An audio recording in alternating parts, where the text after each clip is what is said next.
Les 3 exercices simples et indispensables à faire après 60 ans. Si vous avez plus de 60 ans, il existe une vérité que peu de gens osent dire. La majorité des personnes de votre âge perdent peu à peu leur force, leur autonomie et même leur dignité, sans même s'en rendre compte. Et le plus grave, c'est que cela ne se produit pas d'un coup. C'est un processus insidieux qui s'installe doucement, tandis que le quotidien suit son cours. Tout commence par quelque chose de banal en apparence. Une difficulté à se lever du lit, une gêne en s'accroupissant, une petite douleur en montant une marche. Et soudain, ce corps autrefois tonique et actif devient plus lent, plus incertain. Le pas se raccourcit, l'équilibre devient instable. La peur de tomber s'installe. C'est là que beaucoup entrent dans le cycle dangereux de l'immobilité.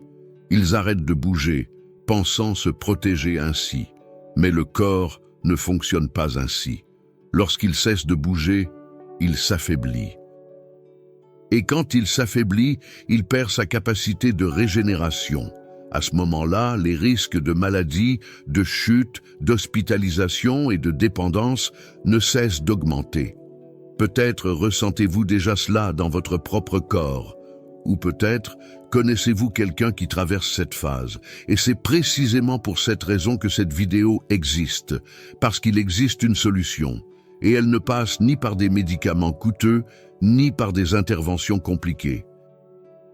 Il existe 3 mouvements, aussi simples que puissants, capables de restaurer votre force, de protéger votre corps contre les douleurs, et même d'éloigner la solitude liée au vieillissement.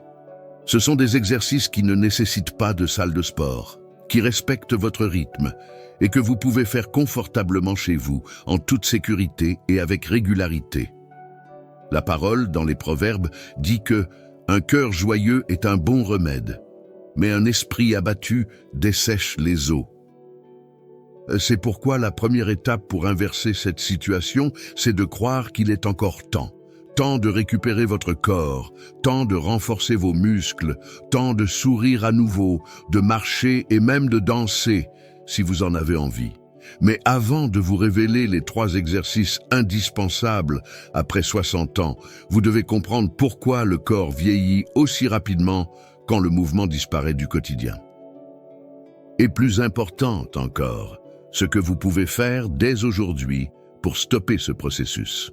Maintenant que nous avons franchi les premières étapes, poursuivons.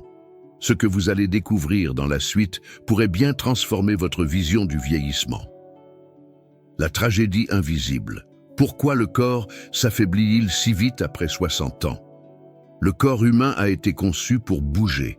C'est dans le mouvement que la vie s'exprime. Mais après 60 ans, quelque chose se met à changer discrètement. Les muscles diminuent sans prévenir. La force s'évapore en silence. Et ce qui semblait simple, monter un escalier ou porter un sac de course, devient un véritable marathon. Cette perte n'est pas une illusion. C'est un phénomène appelé sarcopénie, qui n'est autre que la réduction naturelle de la masse musculaire avec l'âge. Le problème, c'est qu'elle ne vient jamais seule. Elle ouvre la voie aux douleurs articulaires, à la perte d'équilibre et à une fatigue que même le sommeil ne soulage plus. Avec moins de muscles, le corps perd en stabilité, les os sont plus exposés et le risque de chute augmente considérablement. Selon des études internationales, une personne sur 3 de plus de 65 ans fait au moins une chute par an. Et dans bien des cas, cette chute ne se termine pas par une simple égratignure. Elle finit par une fracture, une opération, et souvent par une perte d'autonomie. Encore plus dur est l'impact émotionnel, le sentiment d'impuissance, la peur constante de tomber, l'isolement. C'est comme si la vie se réduisait mètre par mètre à l'intérieur de la maison. On évite d'abord l'escalier, puis la cour, et bientôt, sortir devient rare, et le canapé, le seul endroit où l'on se sent en sécurité. Tout cela à cause de l'immobilité. Ce n'est pas l'âge qui affaiblit. C'est le manque d'usage. Le corps fonctionne comme un engrenage. S'il n'est pas activé, il se bloque. Et quand il se bloque, il tombe malade. Mais voici un détail important. La vitesse à laquelle il s'affaiblit peut être inversée, à condition de choisir le bon chemin. Et ce chemin ne passe pas par des solutions miracles, mais par des gestes simples, quotidiens, qui réactivent la force naturelle qui demeure en vous. C'est justement lorsque tout semble au ralenti, que les douleurs augmentent et que la vitalité diminue, que le corps a le plus besoin de stimulation. Beaucoup le comprennent trop tard. Mais d'autres, comme ce patient que j'ai suivi il y a quelques mois, parviennent à rompre ce cycle et à vivre ce que peu imaginent encore possible après 70 ans. L'histoire vraie d'un patient qui a décidé de réagir. Monsieur Anselme est arrivé au cabinet avec des pas courts et un regard fatigué. 72 ans, veuf, il vivait seul depuis que ses enfants avaient déménagé dans d'autres villes. Il souffrait de douleurs aux genoux, avait du mal à se lever du canapé. Et ce qui le dérangeait le plus, c'était sa peur constante de tomber. Il évitait de sortir de chez lui. La seule marche qu'il faisait était jusqu'au portail. Lors de la consultation, il a été clair. Il ne voulait dépendre de personne. Il ne voulait pas être un fardeau. Il a confié que ces derniers mois, il avait décliné des invitations à des anniversaires, cessé d'aller à l'église et même arrêté de se rendre à la pharmacie. Il disait que la maison semblait un peu plus petite chaque semaine. Et à l'intérieur, il avait l'impression de rapetisser aussi. Après l'avoir écouté, je lui ai proposé de commencer par quelque chose de simple. Aucun traitement coûteux, aucune intervention invasive. Juste 3 exercices. 3 mouvements réalisés à son rythme, en respectant son corps et ses limites. Au début, il était réticent. Il disait avoir déjà essayé, que ça ne servait plus à rien. Mais petit à petit, il s'est laissé tenter. Le premier jour, il a fait seulement 2 mouvements. Le deuxième jour, il a complété une série. Et ainsi, les jours ont passé. En 2 semaines, il a rapporté dormir mieux. En 1 mois, il m'a dit être allé jusqu'à la boulangerie à pied. Le 2e mois, il avait repris le chemin de l'église. Le changement le plus impressionnant n'était pas physique, mais visible dans son expression. Les yeux de Monsieur Anselme se sont remis à briller. Les douleurs ont diminué, ses pas sont devenus plus assurés, et son sourire, autrefois timide, est revenu avec régularité. Il ne s'agissait pas d'une jeunesse retrouvée, mais d'une dignité restaurée. Il a compris que son corps, malgré ses limites, était encore capable de répondre avec vigueur s'il était stimulé de la bonne manière. Ce qui lui est arrivé n'était pas un miracle, c'était du mouvement. Et c'est justement ce type de mouvement qu'il a découvert avec les 3 exercices que vous allez apprendre maintenant. Exercice 1. S'asseoir et se relever d'une chaise. Le premier exercice que j'ai suggéré à Monsieur Anselme était simple, mais extrêmement puissant. Aucun équipement, aucun impact, juste une chaise solide et la volonté de recommencer. S'asseoir et se relever. Un geste du quotidien si banal qu'on l'oublie, mais qui en dit long sur la force des jambes, des hanches et du centre du corps. Je lui ai demandé de s'asseoir et de se relever sans utiliser les mains. C'est tout. Au début, c'était difficile. Ses jambes tremblaient, son corps vacillait et il avait besoin d'un appui. Mais j'ai insisté. Une répétition aujourd'hui, 2 demain et ainsi de suite. Ce mouvement active ce que les médecins appellent la chaîne postérieure. Ce sont des muscles essentiels à l'équilibre, à la posture et à la capacité de se déplacer en toute sécurité. Renforcer cette zone, c'est réduire le risque de chute, améliorer la circulation et renforcer la stabilité globale du corps. Ce qui semble être un simple geste, lorsqu'il est fait en conscience et avec régularité, devient un exercice d'autonomie. Chaque fois qu'une personne s'assoit et se relève sans appui, elle entraîne son indépendance. Elle dit à son corps qu'il peut encore se redresser sans crainte. Dans le cas de Monsieur Anselme, ce mouvement est devenu un rituel du matin. Avant son café, il faisait 3 répétitions, puis 5. En moins d'1 mois, il pouvait déjà se lever du canapé sans s'appuyer sur les accoudoirs. Et plus important encore, Il retrouvait confiance en ses mouvements. La clé, c'est la répétition et la vigilance. Toujours utiliser une chaise stable, garder les pieds bien ancrés au sol et regarder droit devant soi. Ne jamais le faire dans la précipitation.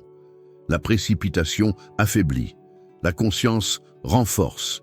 C'est le genre d'exercice qui rend la dignité. Parce que plus que renforcer les jambes, il ravive l'espoir de vivre encore pleinement, avec assurance, équilibre et la tête haute. Et c'est précisément ce type de renforcement qui prépare le corps au deuxième exercice, qui cible la base de notre structure, la colonne vertébrale. Exercice 2. Le pont fessier, au lit ou au sol. S'allonger sur le dos, plier les genoux et soulever le bassin. Cela peut sembler anodin, mais ce simple mouvement active une région du corps qui soutient tout, la base de la colonne. Quand le centre du corps est affaibli, les douleurs apparaissent. Le bas du dos souffre, les épaules se crispent, la posture s'affaisse et les pas deviennent hésitants. C'est ce que j'ai observé chez Madame Céleste, 74 ans, qui se plaignait de douleurs constantes dans le bas du dos. Elle portait une ceinture lombaire, prenait des antalgiques et évitait de rester debout trop longtemps. Lors de l'évaluation, j'ai remarqué qu'elle n'arrivait presque pas à activer ses fessiers, muscles pourtant cruciaux, pour protéger les lombaires et assurer tout mouvement stable. Nous avons commencé par le pont. Elle faisait l'exercice sur son lit, avec un coussin sous le dos, et elle élevait le bassin lentement, en comptant jusqu'à 3. Au début, ses muscles tremblaient. Il y avait de l'appréhension. Mais après quelques séances, elle a commencé à ressentir plus de stabilité. En 3 semaines, elle m'a dit que ses douleurs avaient diminué et que son énergie était revenue. Elle se sentait plus à l'aise pour balayer, plier le linge et même marcher dehors. Le pont fessier renforce non seulement les muscles du dos, mais aussi les fessiers et l'arrière des cuisses qui forment ensemble la fondation du corps. C'est comme entretenir les piliers d'un pont. Lorsqu'ils sont solides, tout ce qui repose dessus tient debout. Il est important d'exécuter le mouvement avec contrôle, en montant le bassin aussi haut que confortable, sans forcer. On peut maintenir la position 2 à 3 secondes avant de redescendre. 5 répétitions suffisent au départ. Avec le temps, le corps en redemande. Cet exercice améliore la posture, soulage les douleurs lombaires et redonne une légèreté que beaucoup croyaient perdue à jamais. C'est un geste de reconstruction, car lorsque la base est solide, le reste du corps s'aligne. Avec cette force retrouvée, la prochaine étape est de réveiller l'ensemble du corps. Et cela peut se faire avec quelque chose que tout le monde connaît, mais que peu pratiquent avec attention. Marcher. Exercice 3. La marche consciente et intentionnelle. Marcher a toujours été à portée de main, mais avec le temps, beaucoup ont cessé de voir ce geste comme un moyen de transformer leur santé. C'est devenu un simple déplacement d'un point à un autre, et non plus un outil de guérison. Pourtant, pour les personnes de plus de 60 ans, marcher peut être l'acte le plus puissant de la journée. Lorsqu'elle est pratiquée avec attention et régularité, l'action simple de poser un pied devant l'autre devient un rituel de renouveau. Il suffit d'observer comment le corps réagit après 10 minutes de marche. Le cœur s'accélère légèrement, la respiration s'adapte, le sang circule plus librement. Les articulations s'échauffent, le cerveau est mieux oxygéné et l'esprit commence à se calmer. Ce n'est pas un hasard, c'est une réponse physiologique. La science est claire. Les personnes âgées qui marchent au moins 15 minutes par jour ont un risque réduit de maladies cardiovasculaires, un meilleur moral, une mémoire plus vive et un risque de dépression plus faible. Monsieur Gérald, 68 ans, est venu me voir avec de l'hypertension et des signes d'anxiété. Il passait le plus clair de son temps enfermé chez lui, inquiet, fatigué, sans énergie pour bouger. Quand je lui ai suggéré de marcher chaque jour, à la même heure, en se concentrant sur sa respiration et son rythme, il était sceptique. Mais il a accepté d'essayer, 2 mois plus tard, il est revenu au cabinet transformé. Sa tension artérielle s'était stabilisée, les insomnies avaient diminué et il m'a dit ressentir de nouveau l'envie de vivre. Ce qui avait changé, ce n'était pas seulement son corps, mais son esprit. La marche quotidienne était devenue un moment à lui, pour lui. Et c'est précisément cela qui a tout changé. Le secret, c'est de marcher en pleine présence. Sans téléphone, sans précipitation, les épaules détendues, le regard porté au loin. À chaque pas, le corps se souvient qu'il est encore fort. Et le cœur en est reconnaissant. Si vous avez lu jusqu'ici et que vous souhaitez prendre encore mieux soin de votre corps, pas seulement de l'extérieur, mais aussi de l'intérieur, j'aimerais vous présenter un guide qui peut transformer votre alimentation. Notre guide de recettes pour ne plus tomber malade. Il vous révèle des aliments qui soulagent les douleurs, réduisent l'inflammation articulaire et vous aident à vivre avec plus d'énergie et de liberté. Le lien se trouve ci-dessous, dans la description et aussi en premier commentaire épinglé. Cela pourrait bien être le pas qui manquait à votre santé pour aller encore plus loin. Chacun des 3 exercices que vous avez découverts ici a un rôle précis. Ils n'ont pas été choisis au hasard. Ensemble, ils forment un petit pont entre la fragilité et la force, entre l'incertitude et la confiance, entre la peur de tomber et le plaisir de marcher à nouveau sans appui. Ce sont de petits gestes, mais répétés chaque jour, ils ouvrent la voie à une nouvelle réalité. Le plus grand piège dans lequel beaucoup tombent, c'est d'attendre un grand miracle, une solution instantanée. Mais le corps, comme la terre, répond à la culture quotidienne. Un pas aujourd'hui, un autre demain, un petit effort répété avec constance vaut mieux que n'importe quelle promesse miracle. Comme le disait Sénèque, ce n'est pas parce que la vie est courte qu'elle passe vite, mais parce que nous perdons trop de temps avec ce qui ne compte pas. Peut-être hésitez-vous encore à commencer. Peut-être pensez-vous qu'il est trop tard. Mais je veux vous rappeler une chose, tant qu'il y a du souffle, il y a une chance de changement. Votre corps, même vieilli, peut encore vous surprendre. Il suffit de faire le premier pas. Et maintenant, j'aimerais vous entendre. Lequel de ces 3 exercices allez-vous commencer dès aujourd'hui? En avez-vous déjà pratiqué un? Écrivez-le en commentaire. Votre témoignage peut inspirer d'autres personnes qui, comme vous, cherchent un nouveau départ.